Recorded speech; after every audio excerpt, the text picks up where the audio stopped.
Bien, ahora pasaremos al conversatorio. Creo que hay muchos temas que podemos abordar.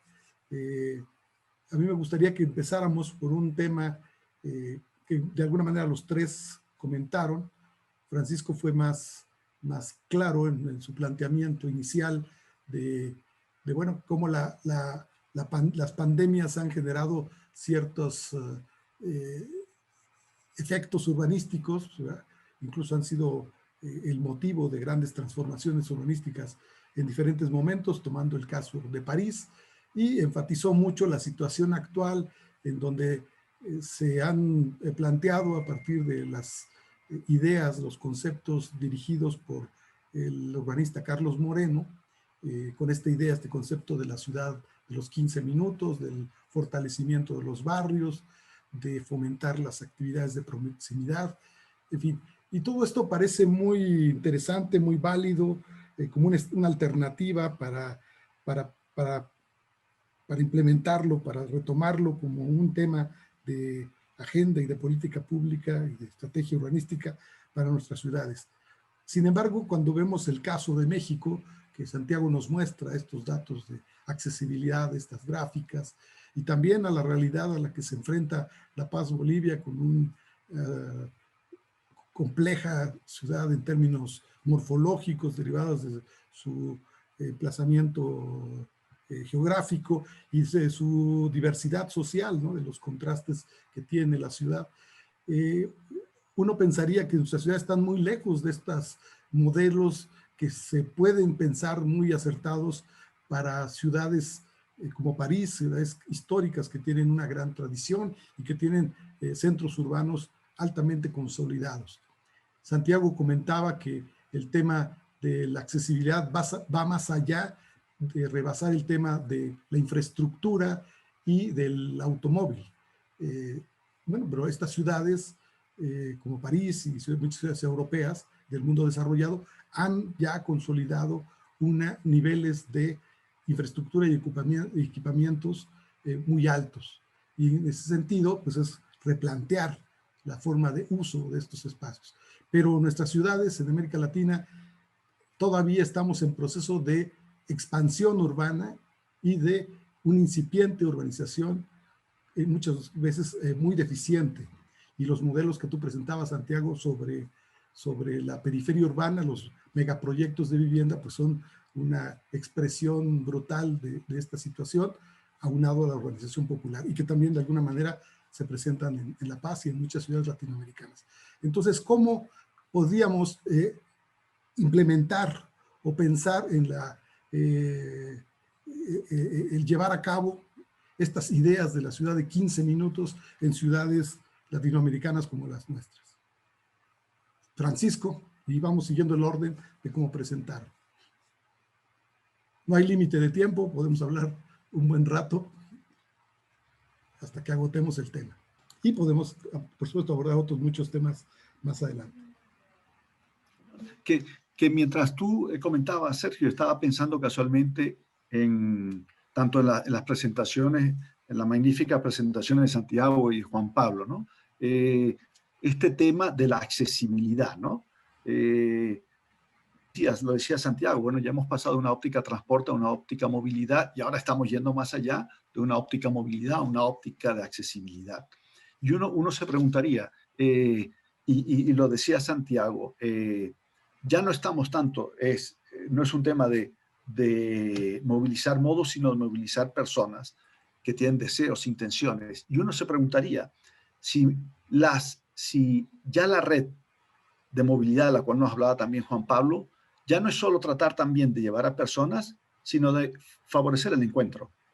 Esto es, ya en los años 90, no me acuerdo, había un estudio casualmente sobre las estaciones de trenes en París, casualmente, y el estudio demostró que, ya no me acuerdo de la cifra, pero más del 50% de la gente que se encontraba en la estación no estaba para desplazarse, sino estaba para encontrarse. Esto es, el reunirnos en el café de la gare, en el café de la estación. Entonces, eso que estaba diciendo ya tempranamente en los años 90, esa posibilidad de la cual está hablando Santiago, ya no solo incluso de de mover personas, sino porque, si estamos hablando de accesibilidad, estas estaciones cada vez se convierten en centros, digamos, de una gran mistura de uso, de tal manera que cuando llegamos, ya llegamos y nos encontramos. No llegamos para luego desplazarnos tantos minutos. Entonces, igual lo decía Juan Pablo cuando decía esta estación muy bonita, etcétera, que no me acuerdo cómo la llamaste. Decía, oye, pero sí, nos faltó un poco más integración con el entorno. En ese sentido, ya no pensemos en que las estaciones de transporte son solo para mover gente, sino son para llegar a mover, para favorecer el encuentro de una manera multiuso, etcétera, etcétera. Y en consecuencia, esa accesibilidad de la cual nos hablaba Santiago, pues se puede acortar. Eso es un poco una inquietud que tenía tanto para Juan Pablo como para Santiago. Bueno, me parece bien, retomemos esta iniciativa de Francisco. ¿Tú qué puedes comentar, Santiago?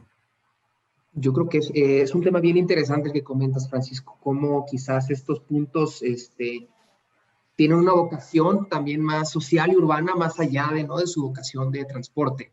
Y yo creo que eso al final es bien interesante porque finalmente estos puntos son los más accesibles, ¿no? Son los que es más fácil llegar a ellos, puedo llegar por tren, obviamente son los mejor conectados. Sin embargo, escuchándote hablar, estaba pensando en las estaciones en las ciudades latinoamericanas, ¿no? Retomando también el tema de cómo lo abordamos en nuestra región, y creo que eso no sucede acá. Yo creo que es quizás yo creo que sería difícil con algún amigo, al menos en la Ciudad de México, decirlo, y vamos a tomarnos un cafecito a Pantitlán o a Indios Verdes, ¿no? En realidad escogeríamos otro lugar. Y creo que es uno de los retos también, cómo a pesar de que la accesibilidad es un potencial de coexistir todos en un mismo espacio, necesitamos también otras políticas para articular esa accesibilidad. ¿A qué me refiero con articular? Que quizás, por ejemplo, a través de un espacio público que sea seguro, que sea agradable, podemos articular estos encuentros para que no se den como estamos ahorita experimentando, que ocurren de una manera caótica, de una manera poco ordenada y que generan espacios en los que no queremos estar. Entonces, creo que también va a ser un reto para nuestras ciudades cómo cambiar, ¿no? esta visión que tenemos de las estaciones de transporte masivo a puntos de encuentro, ¿no? Creo que eso me llamó mucho la atención de tu ámbito. Un poco ahí comentarte igual, Sergio, que, bueno, darles unas buenas noticias. Estamos prácticamente cerrando el desarrollo del estudio del Sistema Integrado de Transporte Metropolitano en coordinación con el municipio del Alto y de la entidad estatal que administra el teleférico, ¿no? Eso por un lado, y bueno, y justamente en este marco de sistemas integrados de transporte, para nosotros va a ser muy importante el tema de la multimodalidad, ¿no? Dadas las características topográficas y geográficas que tiene nuestra ciudad. El tema del manejo del espacio público, que hemos tratado de revitalizarlo, pero ahora hay que darle mucha más importancia. Justamente vincular todas las estaciones de transporte, ¿no? Todo lo que tenga que ver en infraestructura de transporte público, vinculado a proyectos de desarrollo económico, ¿no? Para que también la estación, las paradas tengan un fin justamente en sí mismos, ¿no? Y el último punto que pondría para esta ronda es el tema de la micromovilidad, ¿no? La movilidad de última milla, ¿no? Donde te deja el transporte masivo, el colectivo, a ti, cómo te toma llegar a tu barrio, ¿no? En nuestro caso hay barrios que son muy altos, tienen altas pendientes, son inaccesibles, ¿no? Entonces, ¿cómo hacemos de manera de generarle esta última milla en condiciones de calidad y accesibilidad también a todos nuestros usuarios, ¿no? Y evidentemente promover el uso de energías limpias en este tipo de modalidades. Muy bien, Juan Pablo. Bueno, entonces, si te parece bien, Santiago, retomemos el tema del fortalecimiento de los barrios, que es el planteamiento de este concepto del urbanismo de los 15 minutos que nos hablaba Francisco, y ya en días pasados también yo lo hablamos. Pero contrastado, pues, siendo más específico, mi comentario anterior es con esta expansión de la ciudad latinoamericana, esta expansión, esta formación de grandes aglomeraciones muy subdotadas, muy en proceso incipiente de consolidación, que no tienen esta infraestructura y equipamiento que las hacen espacios vivibles, plenos, ¿no? ¿Cómo fortalecer estos barrios periféricos, ¿verdad?, que tan carentes de muchos atractivos urbanísticos y de vida? Y en esta idea de hacerlos accesibles, de generar las actividades de proximidad muy integradas, y cómo no nada más caer en un urbanismo insular de generar fragmentos que más o menos puedan funcionar de manera independiente, sino cómo integrarlos a una estructura más orgánica, metropolitana. Creo que eso me parece que es un gran reto, y este tema de la accesibilidad y el de nuevas formas de movilidad, pues podría ser el elemento que nos pudiera dar alguna pista de integración. No sé si te parece y qué comentario te merece este concepto. Creo que es un gran tema, ¿no? ¿Qué hacemos ahora ya? Digo, los barrios periféricos ya están, ya existen, ya hay personas que los habitan, ya sufren ellos toda esta serie de problemas sociales que implica una falta de accesibilidad a tantos equipamientos y servicios básicos. Creo que tenemos que pensar en estrategias en varios niveles, porque es un problema serio y es un problema que requiere de que todos los niveles de gobierno al menos actúen de manera coordinada. Y creo que, para poner algunos ejemplos, creo que a nivel local, por ejemplo, tenemos que tener acciones en el cual el uso de suelo, la planeación del uso de suelo, la zonificación, sea de alguna forma adaptada a barrios más integrados, ¿no? Hoy no tenemos eso. Creo que tendríamos que partir desde que un gobierno local facilite quizás la generación de planes a nivel barrial que permitan uso de suelo mixtos y que identifiquen dónde están las carencias de estos servicios básicos, como pudieran ser acceso a comida fresca, acceso a seguridad, acceso a clínicas, acceso a escuelas, por supuesto. Eso por un lado. Por otro lado, el gobierno estatal muchas veces es el que se encarga de la infraestructura regional, ¿no? Entonces, el gobierno estatal tiene que, en coordinación, empezar a pensar qué tipo de transporte, quizás sistemas de transporte deberían de integrarse en estas zonas, si va a ser transporte masivo, si van a ser rutas de transporte público, colectivo, semimasivo, qué tipo de transporte falta para integrar estas colonias que hoy están aisladas a los centros de trabajo. Como otro ejemplo. Y por otro lado, creo que también hay que considerar el impacto de estas políticas nacionales que muchas veces obviamos cuando hablamos de temas urbanos. Yo creo que al menos en el caso de México y en otros países latinoamericanos también son las políticas nacionales las que muchas veces son las que generan estos crecimientos como tan inorgánicos, ¿no? Hoy tenemos un sistema de hipotecas estatal, ¿no? Como puede ser a través de institutos como el Infonavit o el Fobiste, en el cual a través de sus estructuras de operación están incentivando que se generen estas urbanizaciones, que tengan esa forma, porque los desarrolladores muchas veces están maximizando su retorno, dadas las restricciones que se les ponen y dadas las políticas en su lugar. Entonces, hoy lo que hemos visto es que en México son estas políticas nacionales que muchas veces están generando más expansión, ¿no? Entonces, creo que tenemos que, de alguna forma, articular, ¿no? Sé que no es sencillo y hay que encontrar formas de hacerlo, cómo pudieran estas políticas nacionales integrarse una política más coherente a niveles estatales, a niveles locales, ¿no? Pero no creo que ningún nivel de gobierno tenga que, o sea, todos tenemos que estar sobre la mesa y, de nuevo, no puede hacerse una planeación en silos, ¿no? Pues no podemos seguir planeando las ciudades como es que llegó el metro y el metro nunca habló con nadie por ejemplo, del sistema de aguas, ¿no? Creo que sí tenemos que intentar de alguna forma generar mecanismos de planeación un poco más integrales, y creo que ese definitivamente es un gran reto. Bueno, Francisco, ya te dimos tiempo para pensar. Bien, ¿qué comentas al respecto? Así, ¿no? Exacto, sí. No, que casualmente mientras hablaba Santiago se me ocurría una pregunta para él en ese sentido, ¿no? El gráfico último de las últimas láminas que mostraste, donde se apreciaba un desequilibrio territorial en términos de accesibilidad bárbaro, yo me pregunto, ¿todos esos estudios a la vez se vinculan, por ejemplo, o con el Instituto Municipal de Planificación de la Ciudad de México, etcétera, etcétera? Porque obviamente eso tiene un impacto en la planificación bárbaro, ¿no? Y no sé, y lo que hablabas tú, por ejemplo, de estas barriadas tan periféricas, tan alejadas, que tu estudio revela precisamente, o el estudio del ITDP, etcétera, de ese gran equipo, revela esos desequilibrios, eso de alguna manera llega a los entes responsables de la planificación de Ciudad de México. Pues la verdad es que te confieso que es algo que estamos intentando. Estamos intentando justamente a través de este estudio acercárselos, ¿no? Explicárselos de alguna forma que que ellos lo vean, ¿no?, políticamente viable y aceptable. Creo que, por ejemplo, es bien interesante cómo estas ideas muchas veces, a pesar de que nosotros llevamos impulsando este tema varios años acá, solo tomó para que París lo hiciera, para que ahora sí todos estuvieran, Sí. claro, perfecto, esto tiene todo el sentido. Entonces, de alguna forma sí, pero creo que eso es difícil en realidad, como hay que llegar al nivel de política pública. Y yo quería comentar algo, cómo hemos pasado quizás desde los años 70, etcétera, hasta ahora.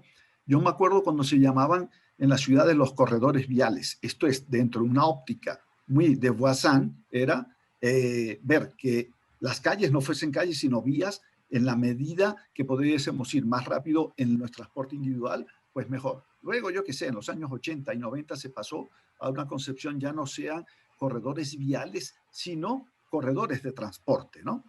Y yo creo que ahora estamos más en una óptica de superar también esa visión de corredores de transporte para pasar a líneas de urbanidad, como uno pudiera. Y llamaría líneas de urbanidad en el sentido que retomo la terminología del metro. Cuando uno habla de líneas, quiere decir que hay un sistema, que hay una red, no son rutas. Las rutas no nos hablan de redes. En consecuencia, líneas de urbanidad implicaría eso, un poco lo que nos hablaba Juan Pablo también de lo que están buscando en La Paz. Esto es, que haya superposición de modalidades distintas y a la vez de superposición de modalidades distintas, que esas líneas de urbanidad sean líneas de accesibilidad.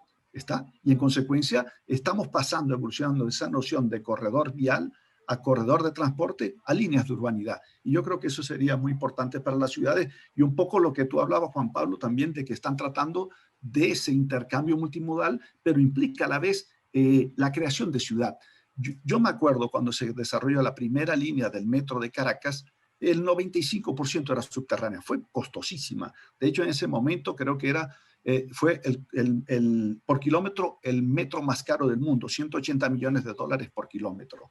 Pero a la vez, si bien iba profundo, resulta que en superficie nunca se había hecho tanto por estructurar la espacialidad pública de Caracas como cuando el metro. Y en consecuencia eso siempre causó un extraordinario impacto porque dijo, no solo me estoy preocupando por mover de un punto a otro de la ciudad, sino que estoy construyendo ciudad y el hecho de poder unir el este con el oeste, esto es, la sociedad mejor establecida económicamente con la sociedad peor establecida, no solo va a haber el metro, sino que va a haber espacios para caminar. En ese momento, obviamente, la ciclovista en Caracas, pues no era la ciclovía, no estaba en los años 70, no era ese empuje, pero se creó esa idea de que el metro no solo conecta en términos de transporte, sino que da accesibilidad en superficie a cantidad de otros modos y a cantidad de otros servicios.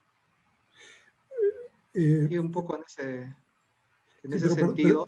Perdón, Juan Pablo, déjame hacer un comentario que para que te da pie a que tú nos respondas algo que me inquieta y hay comentarios en el chat en relación a esto. Voy a tratar de ligarlo, el comentario de Francisco, mi inquietud y una pregunta del chat para que tú nos respondas.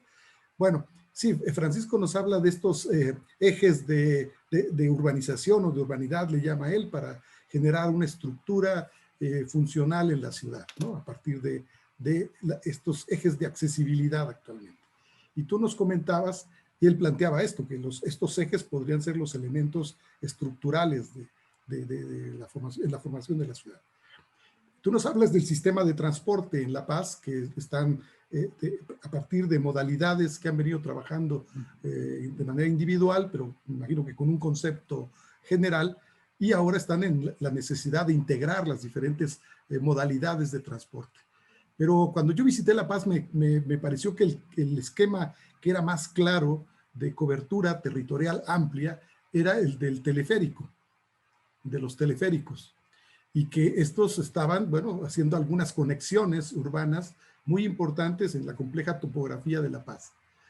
Y tú nos hablas de que el esquema de ordenación territorial metropolitano de La Paz, que básicamente es la vinculación complejísima que debe haber entre La Paz y el Alto, con un desnivel de 800 metros entre ambas ciudades, ¿verdad?, que forman parte de una misma unidad metropolitana, es el sistema de transporte integrado y las centralidades. Y mi pregunta sería, ¿realmente sí lo están viendo con esa visión estratégica de ejes o líneas de movilidad o de accesibilidad, como le queramos llamar, y de centralidad de nodos de organización territorial, sí lo están logrando ensamblar, amalgamar de una manera integrada, o es más un recurso de pulir las propuestas y tratar de integrarlas, sino que realmente se está dando una visión metropolitana integral a partir de estos dos grandes estrategias, las centralidades y el sistema de movilidad en la ciudad. Gracias, Sergio. Creo que un factor importante en este tipo de proyectos de sistemas de transportes y de espacio urbano es de que estos proyectos tienen que adaptarse a la ciudad, ¿no? Y no al revés, ¿no? La ciudad no adaptarse al sistema de transportes, ¿no? Como comentaba hace rato Santiago y Francisco, ¿no? Entonces, parte de este problema también nos genera esta doble planificación que tenemos con el gobierno nacional, justamente en el cual la ciudad tiene que adaptarse de alguna manera también al sistema de transporte por cable, ¿no? En el cual evidentemente, si bien tiene un mayor grado de avance, es porque también se le ha dado una mayor prioridad en las inversiones públicas, ¿no? Hay una importante inversión de casi 900 millones de dólares que han gastado en la red del transporte más larga del mundo, ¿no? Pero más allá de esto, nos queda pendiente también este tema de terminar de desarrollar los sistemas, los ejes de transporte masivo, porque el teleférico no es un sistema de transporte masivo como tal. Es terminar de implementar los ejes de corredores de transporte masivo, darle un grado de importancia alto al tema de la multimodalidad, ¿no? Justamente otros modos como funiculares, escaleras mecánicas y otros, ¿no? Y también, evidentemente, esto vincularlo al tema de centralidades, ¿no? Como comentaba, como parte del modelo de desarrollo urbano, ¿no? Y un último punto, justamente en la línea de lo que consultaba igual Maruja, es justamente, no se trata en todo caso de convertir a las estaciones como una centralidad, ¿no? De hecho, varias de esas estaciones tienen una conurbación con las centralidades como tal por las actividades que se generan, ¿no? Pero sí, en todo caso, considero que es importante que un proyecto debe llevar acompañado un componente social, un componente que ayude a desarrollar económicamente a las zonas, ¿no? Justamente para que tenga un efecto mucho más integral y multiplicador, ¿no? Más allá de solamente tener una red, la red más larga de transportes o la estación más linda de transportes, ¿no? En todo caso, desde el punto de vista tal vez arquitectónico, de ingeniería, más bien tener proyectos que nos ayuden a promover el desarrollo económico, ¿no? Y también generar las actividades y de esta manera también reducir, por supuesto, los viajes largos que se puedan presentar justamente en nuestras ciudades. Aprovechando que estamos hablando de La Paz y de las centralidades, me preguntan aquí en el chat, ¿cómo determinaron la jerarquización de las centralidades en el modelo de desarrollo urbano de La Paz? El municipio de La Paz está compuesto por macrodistritos, ¿no? En la división territorial que tiene, ¿no? Y cada uno de estos macrodistritos evidentemente tiene sus dinámicas, ¿no? Las dinámicas urbanas que han ido estableciendo de cierta manera, de manera natural, justamente estas centralidades, ¿no? Y estas se han definido con relación a estudios que evidentemente ha desarrollado el municipio, justamente establecer a centralidades orientadas a su macrodistrito, y tenemos en un siguiente nivel subcentralidades también, dependiendo del tipo de macrodistrito que tiene también mayores actividades o densidad poblacional, como son los distritos que están justamente, que tienen una vinculación directa al área de la ciudad del Alto, son distritos que tienen vinculación metropolitana, y justamente se ha hecho esa jerarquización, ¿no? Sumado a eso, evidentemente nosotros hemos tomado en cuenta todas estas dinámicas para también hacer el planteamiento del sistema integrado de transporte en el municipio de La Paz, también que tenga justamente esta vinculación hacia las centralidades. Muy bien, muy bien. Bien, me gustaría que retomáramos al tema de la pospandemia. Me gustaría que me externaran su opinión de cómo ven ustedes, a partir de lo que hemos discutido en este día, cómo transitaremos de esta situación de confinamiento y de reducción casi al límite de la movilidad en general, y un uso muy restringido y cuidadoso del transporte público con estas medidas de capacidad reducida, de bioseguridad en todo el sistema de transporte, ¿cómo transitaremos a un regreso a la normalidad? ¿Cuál sería su visión o sus recomendaciones que nos pudieran expresar al respecto? Santiago. Creo que es una excelente pregunta, Sergio. Creo que hasta este momento solo podemos hacer predicciones y buenos deseos. Creo que el regreso para empezar hay que ver a qué normalidad podemos regresar. Me parece que sigue siendo una moneda al aire el futuro del transporte público, al menos lo que están experimentando muchos sistemas en este momento es una crisis muy fuerte, quizás Juan Pablo ahorita nos puede platicar un poco más, pero el desplome de la demanda no es menor y eso está afectando muchas veces el sistema actualmente, sobre todo los sistemas que dependen los sistemas que no son subsidiados, los sistemas muchas veces de colectivos informales que dependen, ¿no?, del día a día para seguir operando. Entonces, para mí la gran interrogante es a qué red vamos a regresar una vez que regrese la demanda. Y el usuario va a seguir escogiendo, va a seguir teniendo su misma conducta de viaje. Creo que es algo que también es incierto en este momento. Y creo que va a ser distinto también lo que puede suceder en distintas ciudades. Para la Ciudad de México, pues creo que es la que conozco un poquito mejor, a pesar de que vivo en ella ya hace más de 30 años, es imposible de conocer. Me parece que en este contexto y en el latinoamericano, el uso del transporte público muchas veces surge de una necesidad, ¿no? O sea, no es una elección muchas veces utilizarlo, sino que se utiliza de última opción. ¿Qué me refiero? Que es de muy mala calidad, de que muchas veces está muy desinvertido y que las personas en el momento que pueden conseguir un auto lo hacen. Entonces yo creo que vamos a regresar a un uso alto del transporte público, sí o sí, porque no hay opciones y las personas van a tener que seguirse desplazando. También está el tema del teletrabajo, por ejemplo, ¿no? Y muchas veces los sectores que más dependen de estos sistemas son los que menos posibilidades tienen para escoger su ubicación, ¿no? Son gente que tiene muchas veces pocas oportunidades laborales o que dependen de ciertos sectores que están muy focalizados y son muchas veces los sectores un poquito de sectores económicos, digamos, como más con enfoque en servicios, por ejemplo, un poquito de trabajo que requieran un nivel más alto de preparaciones que más fácilmente pueden escoger quedarse en casa. Entonces yo creo que vamos a regresar a una situación en la que desafortunadamente va a haber mucha gente dependiendo de este sistema de transporte, pero el que van a regresar no necesariamente va a ser un sistema mejor si no hacemos nada al respecto.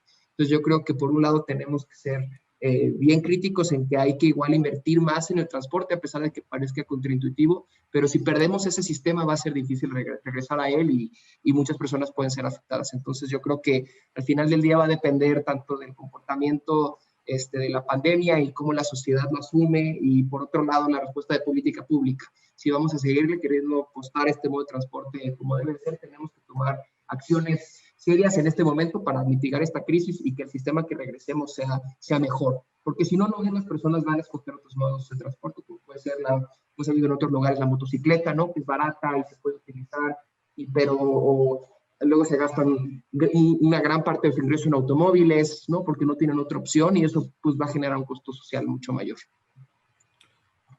Bien.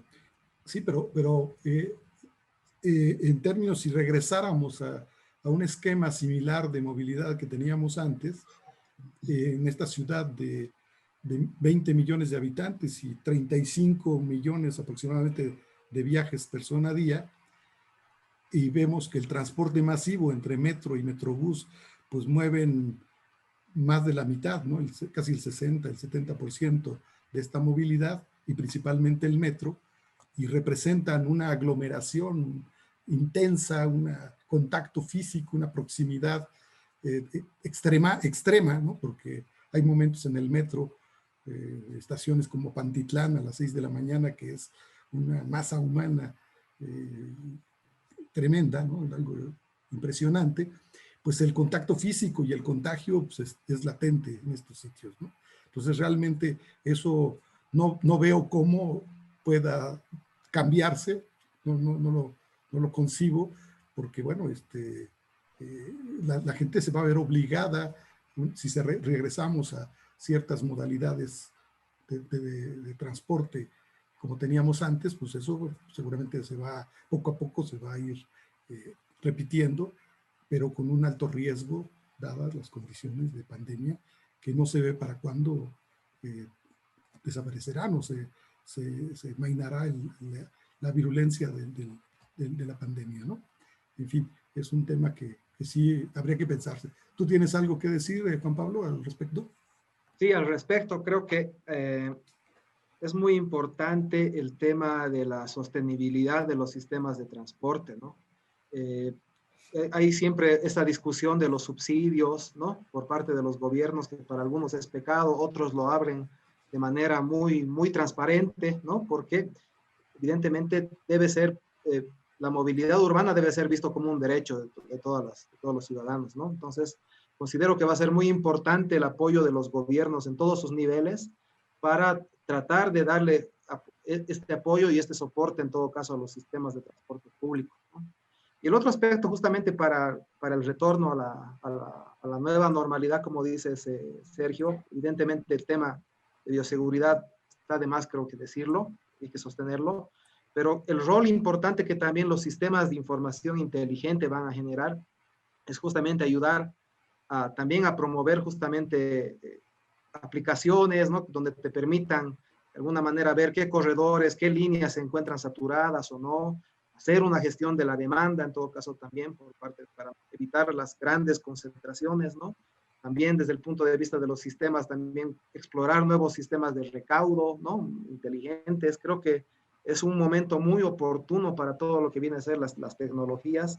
Evidentemente, esto ayude también a darle un soporte a la caída que ha tenido la demanda y la ocupación en el tema del transporte.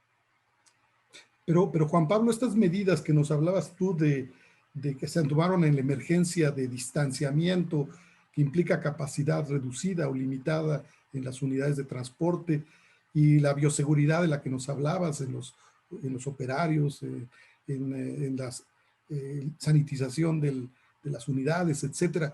¿Tú crees que se pueda mantener durante un tiempo largo? Es complejo en cuanto nosotros no tengamos una disposición. De hecho, estas disposiciones vienen justamente desde medidas gubernamentales, tanto del gobierno nacional como también del gobierno municipal, en el cual nos obligan a sostener estas medidas que evidentemente son importantes, ¿no? Para evitar esto.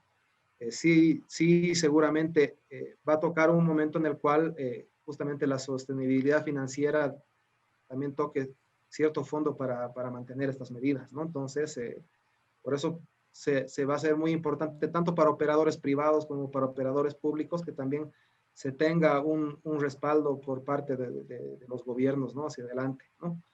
Y en todo caso, como te mencionaba, también es un tema de responsabilidad compartida también con los usuarios, ¿no? El usuario también tiene que también jugar un rol muy importante en el colectivo para también tratar de mantener estas medidas de bioseguridad.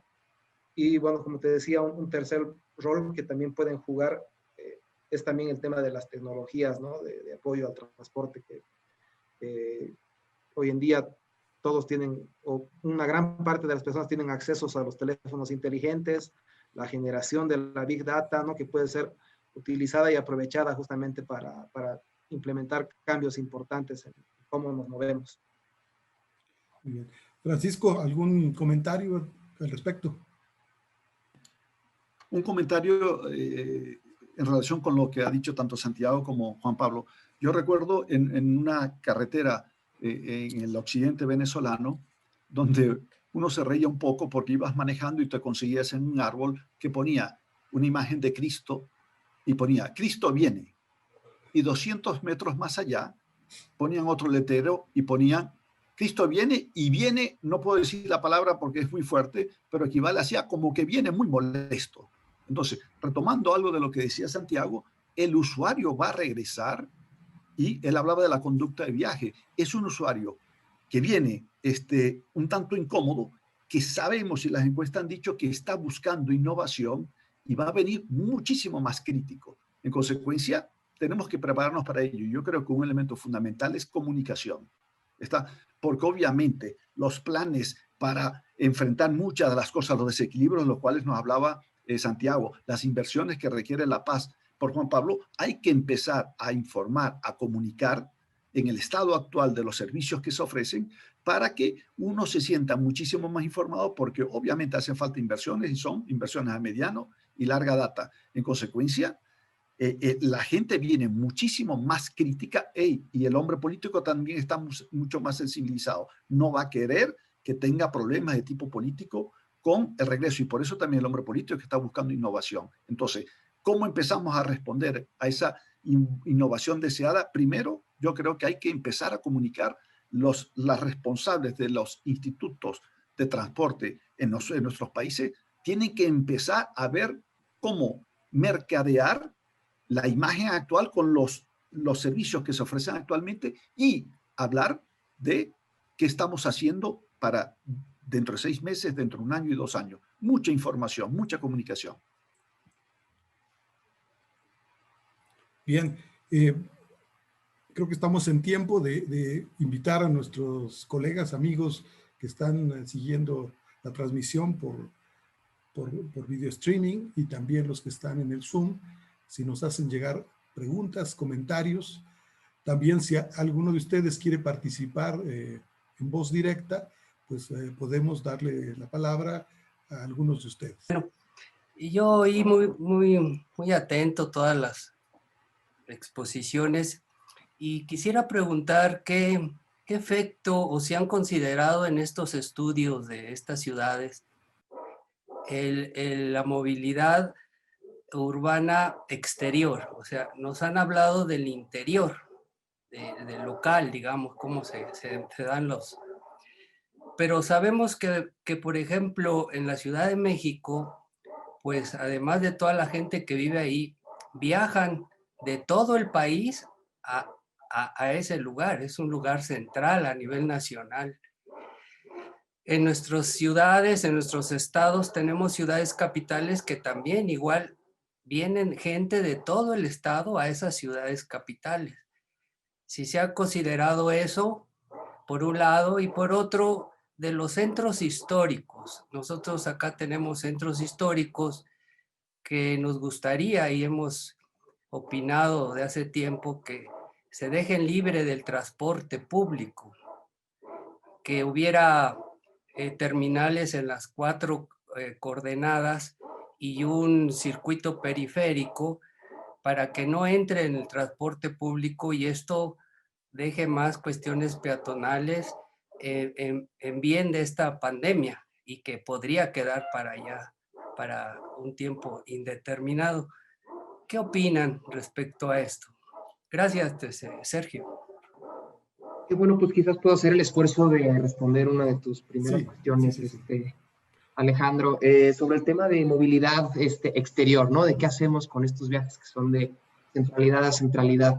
En realidad yo creo que aplican muchos de los mismos principios que aplicarían dentro de la ciudad. O sea, tenemos que buscar que este transporte sea de la manera más eficiente y el menor costo social posible.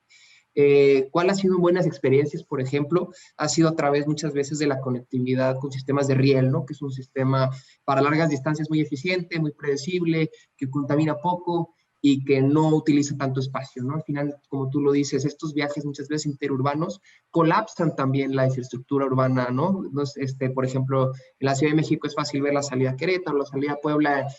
Hay momentos en los cuales colapsan completamente la vialidad. Entonces, sí tenemos que, con la misma lógica, pensar en cuál es el modo más eficiente para hacer estas conexiones. Y eso nos presenta otro reto, porque es una vez que ¿dónde terminan las conectividades de estas líneas de transporte? Como puede ser, quizás para ponerte algún ejemplo, el tren México-Toluca, ¿no? Ese es uno de los ejemplos más recientes que tenemos este tema.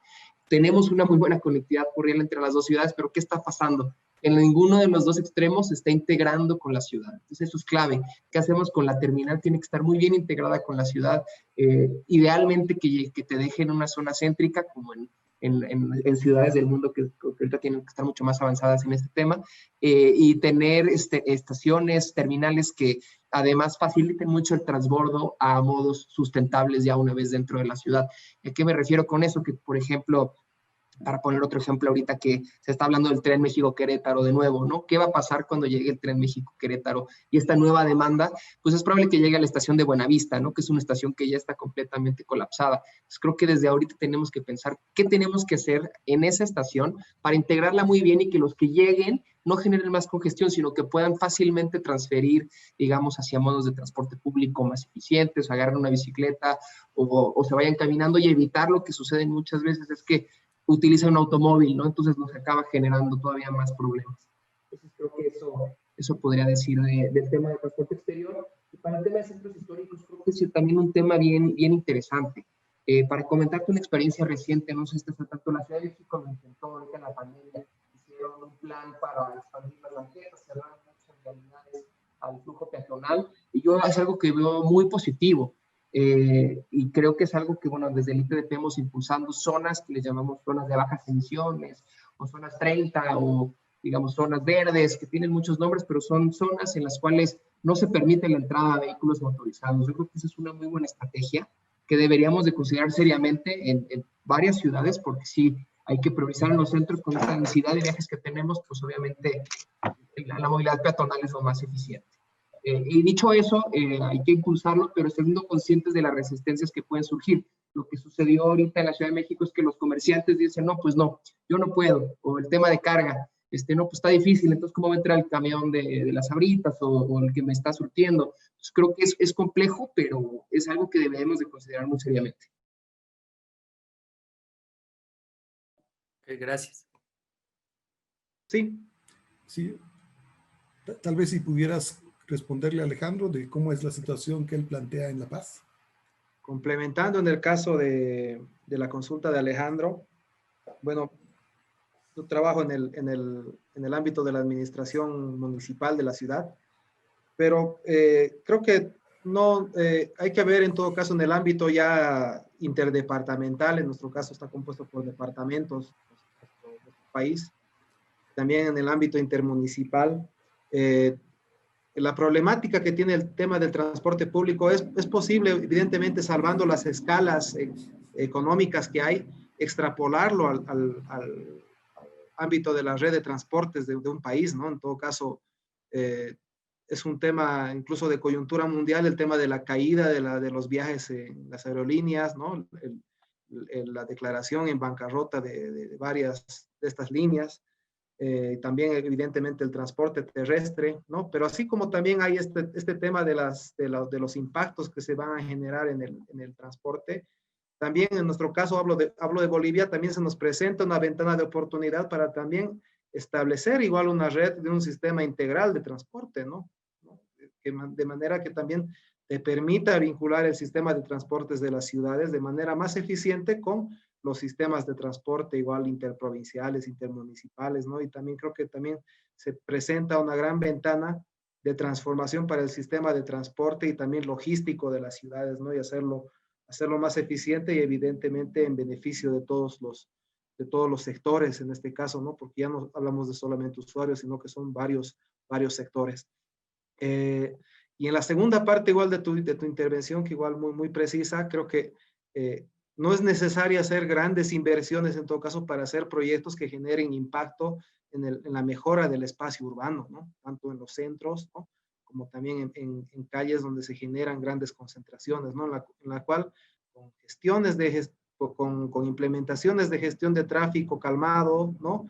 Ensanchamiento de aceras, ¿no? Mayor accesibilidad para los peatones, justamente se puede lograr obtener justamente impactos similares con los cuales tal vez podrías hacerlos con grandes inversiones en infraestructura, ¿no? Entonces creo que surge también una gran oportunidad para los proyectistas, ¿no? Entre urbanistas, ingenieros civiles, ¿no? Y bueno, carácter integral, de manera de qué podemos hacer justamente en las ciudades con pocos recursos, pero que también obtengamos estos resultados en beneficio también de los ciudadanos. ¿Alguna otra pregunta que quisieran hacer del público? Hola, Sergio. ¿Quién habla?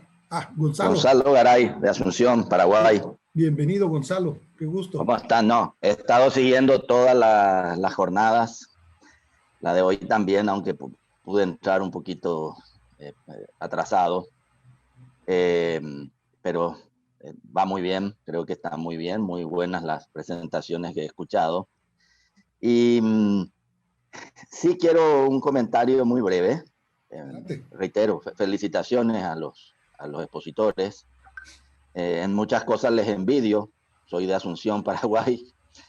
Pero sí quiero introducir un punto que tiene que ver, por supuesto, tenemos que trabajar los sistemas integrados de transporte y todo lo que tenga que ver con el transporte público. Eso es un axioma urbano, es una verdad que no necesita demostración, sin duda que tenemos que hacer eso. Pero creo que también tenemos que introducir otros enfoques adicionales o complementarios que responden a la pregunta tan básica de por qué se desplaza la gente. Entonces, y eso tiene que ver con usos de suelo, con el fomento de nuevas centralidades, con el fomento del fortalecimiento barrial desde todo el punto de vista, incluyendo el de la economía urbana. Tienen que ver, por ejemplo, con el BID ha hecho varios estudios y propuestas a nivel de que cambiar ese rasgo cultural que tenemos los latinoamericanos, o por lo menos los de esta región, que la gente es una cuestión cultural que quiere su casa propia, no importa dónde quede. Y bueno, ahí se originan los desastres, como vimos de uno de los expositores de Ciudad de México, ¿verdad? 50% de la vivienda desocupada, lejísimo, sin infraestructura, sin servicios. Y lo que decía, estas políticas propuestas por el BID tienen que ver con fomentar como políticas públicas, fomentar y facilitar, por ejemplo, los alquileres. Es decir, yo me cambio de trabajo y en vez de vivir lejísimo, alquilo la casa que yo tenía si era propia y me voy a otra. O sea, es una cuestión de hacer un mercado inmobiliario, no de propietarios, sino que de más volcado a los alquileres. Es decir, hay otras muchas medidas complementarias, varias de ellas están en la nueva agenda urbana, y simplemente puede parecer obvio lo que estoy diciendo, ¿verdad? Pero insisto en que sin duda concuerdo con lo que se ha expuesto hoy, pero también nosotros deberíamos agregar estas visiones o estos enfoques complementarios al tema de propiamente del sistema integrado del transporte, el transporte público, etcétera. Ese es el aporte que quería hacer. Muchas gracias.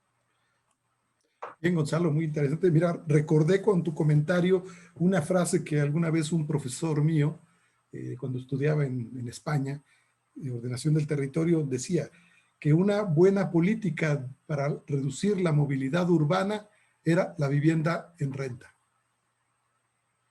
Y claro, tiene que estar en el contexto de lo que tú lo has explicado, ¿no?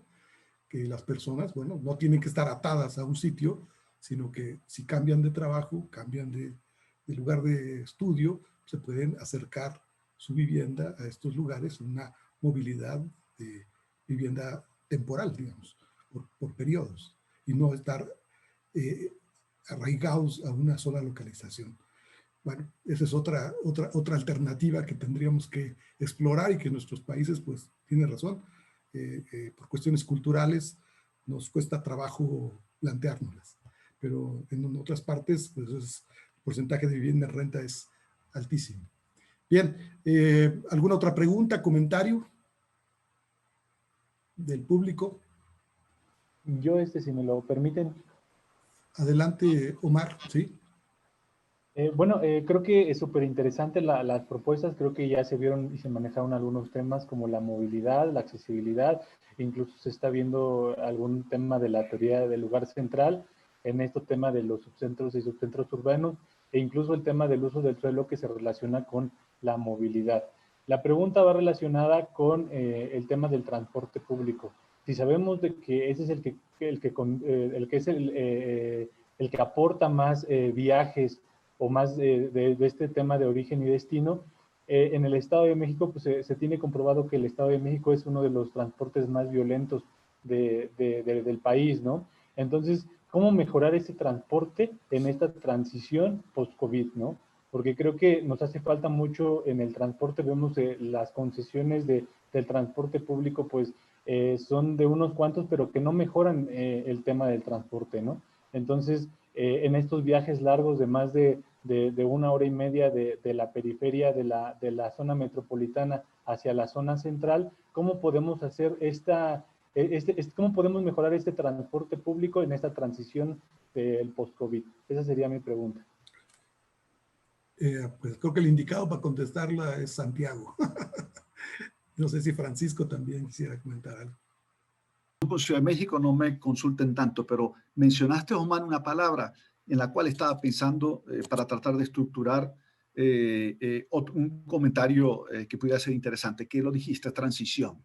No podemos pensar movilidad post-COVID es una nueva realidad, no. Tenemos que hacer una transición. Realmente debemos estar pensando en la transición de la movilidad post-COVID. Esto es, y no solo, como hablaba antes, de hace falta información, comunicación, porque obviamente implementar medidas más duras desde el punto de vista de inversión, pues se lleva más tiempo.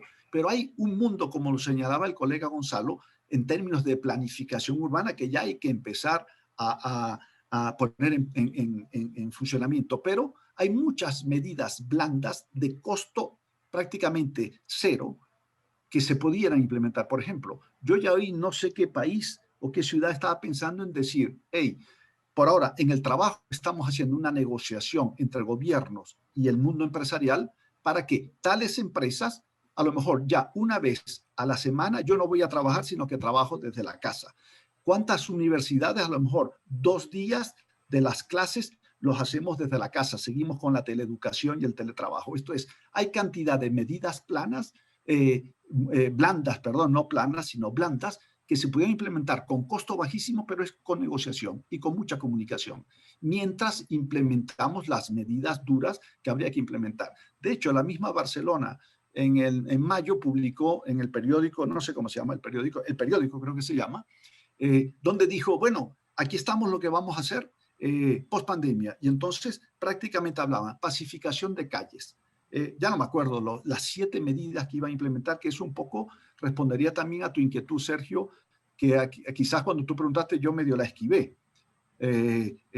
Pero ahí hablaba, ¿qué hacemos en concreto? Y Barcelona, yo no sé cuántos minutos quedan, ¿puedo compartir directamente 5 diapositivas? Sí, claro, claro. Tenemos tiempo. Voy rápido. Y entonces, estas son medidas que la alcaldía de Barcelona ya piensa y está implementando. ¿Está? Ya no sé si lo ven. Sí, ya, listo. Estas son medidas físicas, pero blandas en términos de inversión. Pacificación de calles, nuevos corredores bicis, ampliación de aceras y peatonalización de uno de los 2 laterales de las calles. Paso a la segunda diapositiva, incluso, a ver, está tardando en pasar, no sé por qué, a la siguiente diapositiva. Simplemente luego, principales actuaciones. Esas 4 tipos de intervenciones ya las espacializó en qué partes de la ciudad de Barcelona convenía pacificar las otras 4 medidas. E incluso ya empezaba a establecer posibles secciones para explicar esas 4 medidas que iba a tomar de bajo presupuesto. En consecuencia, tenemos que pensar en todo. O sea, es el momento de la innovación. Medidas blandas, medidas semiblandas, medidas semiduras y medidas duras. Obviamente cada uno requiere tiempos e inversiones distintas. Pero el plan es un plan muy complejo y tenemos que pensar en una transición de movilidad y de accesibilidad. Eso simplemente quería comentarlo. Sergio. Muy bien, muy bien. Muy bien. ¿Algún otro comentario, pregunta? Yo quisiera agregar un poquito, también estaba pensando una respuesta muy similar a como lo mencionó Francisco, no necesitamos políticas blandas, semiduras y duras. Creo que las duras necesitamos infraestructura, ¿no? Gran parte del problema del Estado de México es la falta de infraestructura de transporte masivo. Claro. Hay que mencionarlo, estos municipios tienen una densidad habitacional brutal. El municipio de Catepec, por ejemplo, sería una de las ciudades más grandes del país, y súmale Ciudad Neza, Chimalhuacán, y Tlalnepantla. O sea, en realidad son la densidad que tienen y el uso de transporte público más que justifica transporte masivo. A eso me refiero con extensiones de metro, extensiones de transporte de tipo metrobús y otro tipo de cosas. Pero un problema al que yo le quería poner el dedo es por qué no está ocurriendo esa conectividad, y es que vivimos en un problema de planeación metropolitana muy fuerte en esta ciudad, ¿no? Yo creo que también ha de ser similar en otras partes del mundo, pero en este país es crítico porque se expresa justamente, creo que de una manera muy cruel en el sistema de transporte. ¿Y a qué me refiero? A estar desconectadas las dos ciudades y los dos sistemas de planeación tanto, se están generando una serie de fricciones que resultan en realidad problemas muy fuertes, como puede ser en realidad el problema del transporte público en el Estado de México, que en realidad es un problema, yo diría que es crítico, está en crisis, o sea, el nivel de inseguridad que se vive ahí es algo que no es aceptable, y menos para ciertos grupos como pueden ser las mujeres, los adultos jóvenes, que en realidad se exponen muchísimo a utilizar ese modo de transporte.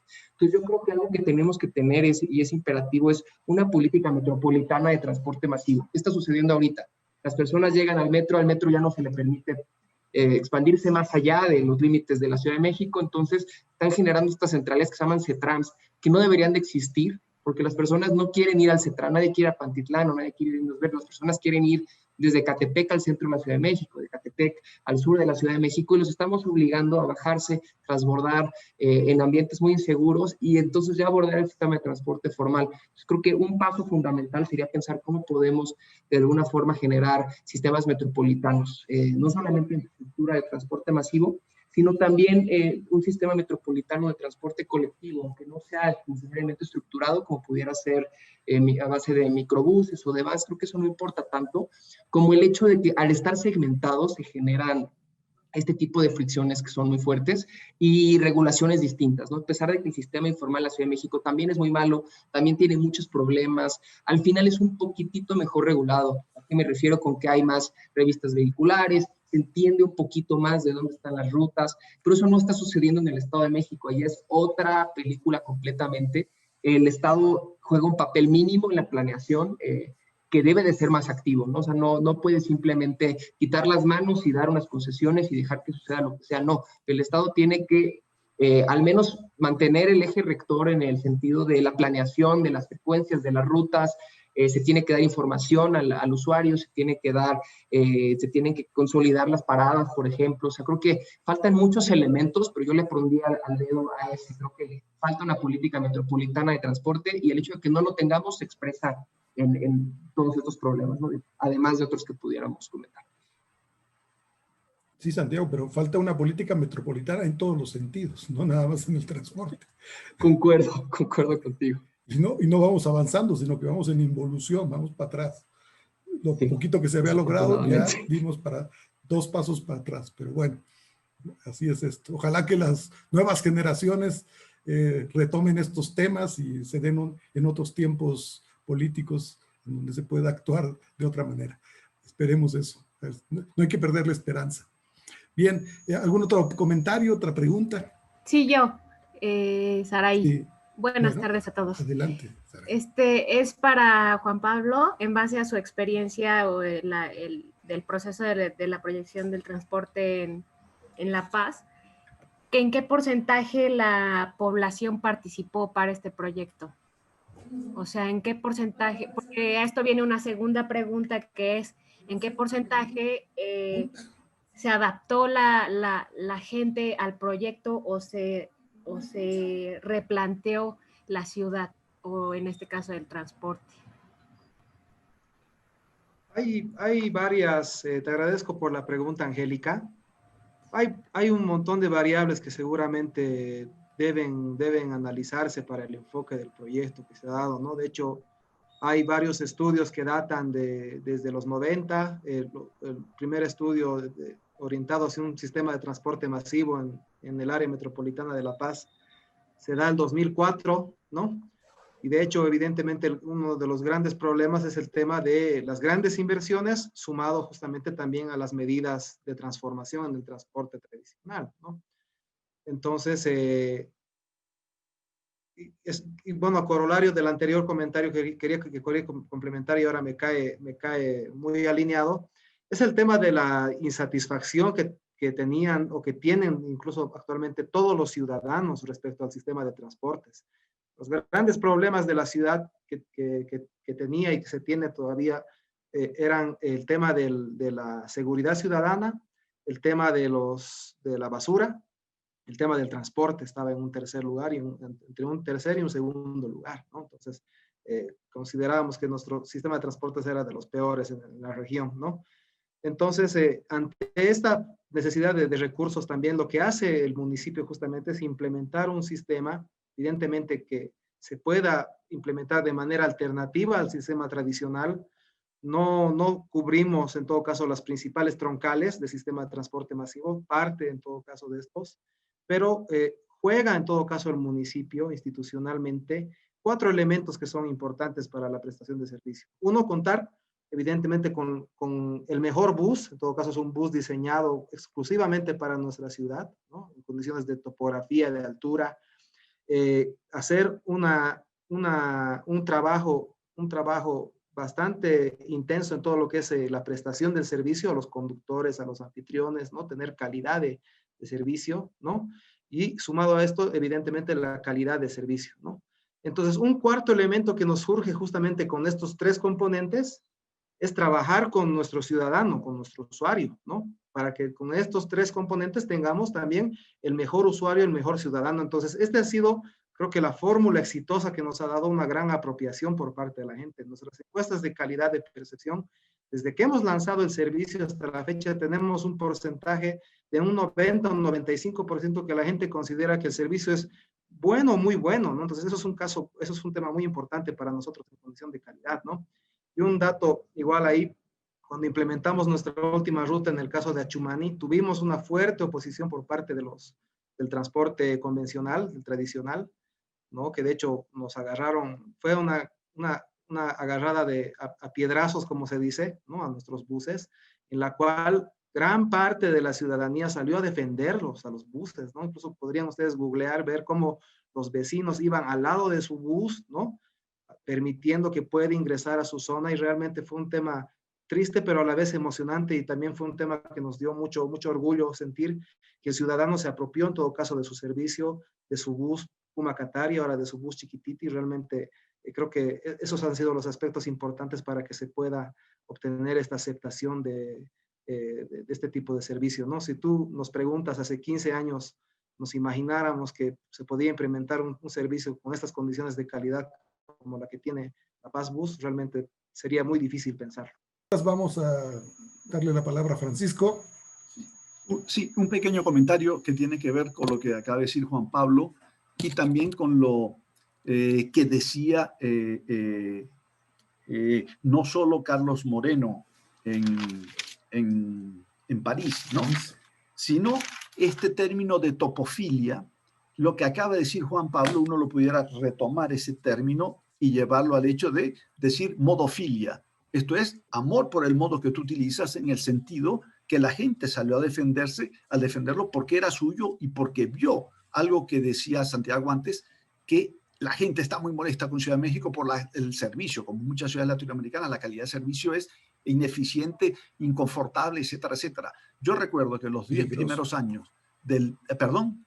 Peligroso también. Sí, e inseguro. Yo me acuerdo que los 10 primeros años de la apertura del metro de Caracas decían, wow, el venezolano es distinto bajo tierra que en superficie, porque bajo tierra se comportaba de una manera totalmente distinta, pero porque apreciaba la eficiencia, la calidad, el confort, la seguridad de un metro. Y obviamente cuando subía en superficie, pues no tenía esa calidad.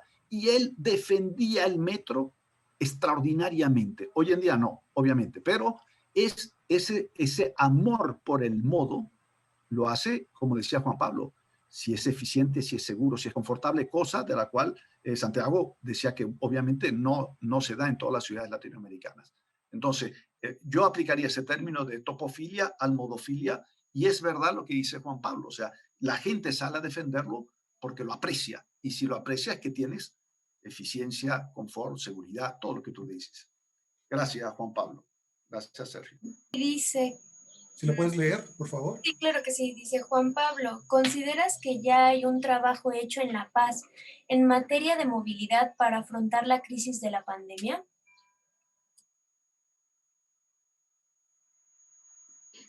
Bueno, en todo caso, si bien el el tema del componente del transporte y la movilidad urbana es un tema elemental. No hay que perder de vista que también el conjunto de la ciudad también está compuesto por otros sectores, ¿no? Entonces, en nuestro caso, por ejemplo, tuvimos la dicha y la gracia de contar con el sistema, el cual pudimos adaptar, como les mencioné, para poder prestar el servicio, por ejemplo, al personal de salud en los momentos de cuarentena rígida, ¿no? Y evidentemente trabajar con la Secretaría de Movilidad Urbana también, otras políticas igual para sostener el sistema de transportes tradicionales, ¿no? Y bueno, creo que la gran tarea pendiente que nos quedó es también habilitar el tema de movilidad activa y ciclorrutas emergentes, ¿no? Creo que hacia adelante también se nos presenta justamente esta necesidad de buscar justamente un equilibrio en todo caso entre las prestaciones de los servicios y justamente la sostenibilidad financiera que se pueda dar en todo caso a todas estas medidas, ¿no?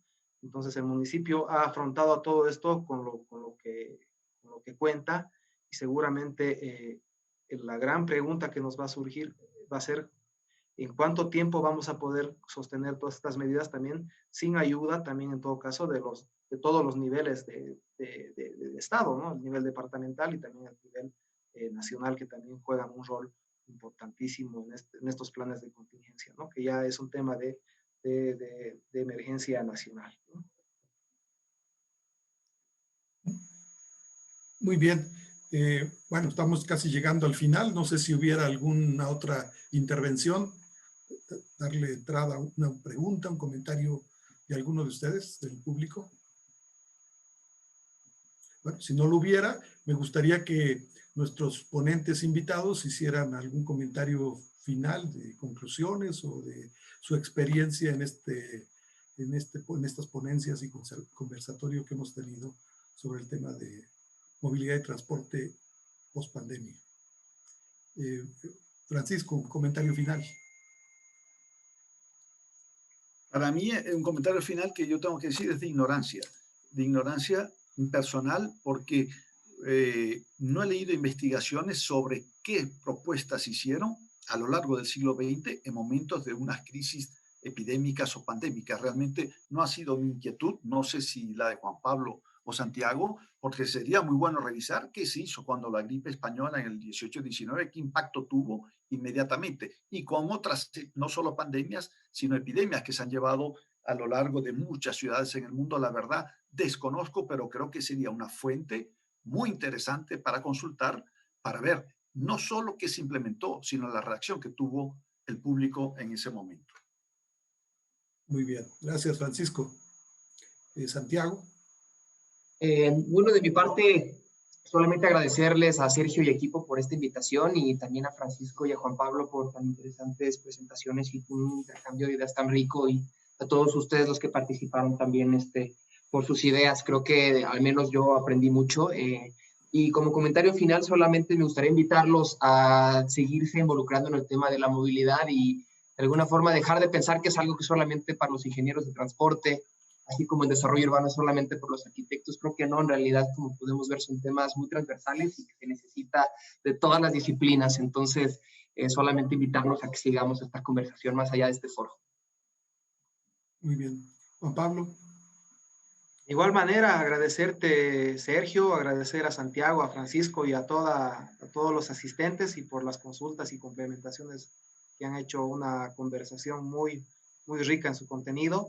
En todo caso, yo como un último comentario, volver a mencionar que la crisis justamente nos ha mostrado de que puede haber cambios en los comportamientos, ¿no? Y también estos cambios pueden ser radicales y a corto plazo, ¿no? Entonces, eso nos abre una ventana de oportunidad para que, como mencionaba, no solamente los que planifican, los que hacen ciudad, sino que se involucren a todos los sectores, se puedan generar justamente políticas y acciones para posicionar justamente a la movilidad urbana como un derecho ciudadano, ¿no? Y se permitan justamente a través de esto generar una mayor accesibilidad y también un mayor desarrollo justamente económico que venga acompañado de todas estas medidas, ¿no? Entonces, nuevamente agradecerles y bueno, a sus órdenes para una próxima oportunidad. Bueno, bien, pues muchas gracias a nuestros conferencistas y panelistas y a todos los que nos siguen a través de Zoom y de los streamings de Facebook y YouTube. Bueno, yo también me quedo como conclusión de que el cambio, como dice Juan Pablo, el cambio es para bien, es posible, y eso es lo que también a los que somos académicos, estudiosos del tema, pues nos alienta a seguir trabajando en estas actividades y en estos temas del urbanismo, de la ciudad sustentable, entre otras muchas inquietudes. Bueno, nos vemos mañana. Los invito para que estén con nosotros a las 4 de la tarde. Vamos a abordar la última sesión del seminario con el tema de las nuevas formas de las actividades económicas y sus efectos en la ciudad. Creo que también será un tema interesante, otra faceta más de los desafíos que nos presenta esta situación de la pandemia. Bueno, pues buenas tardes, estén muy bien, mañana nos vemos. Saludos. Gracias, Santiago, Juan Pablo y Sergio. Gracias. Cuídense. Saludos. Muy enriquecedor. Gracias. Un abrazo. Chao, Santiago, Juan Pablo, un abrazo, Sergio, y a todo el equipo. Beso Igualmente. virtual, Abrazo beso a virtual todos. para todos. Gracias. Un abrazo a todos.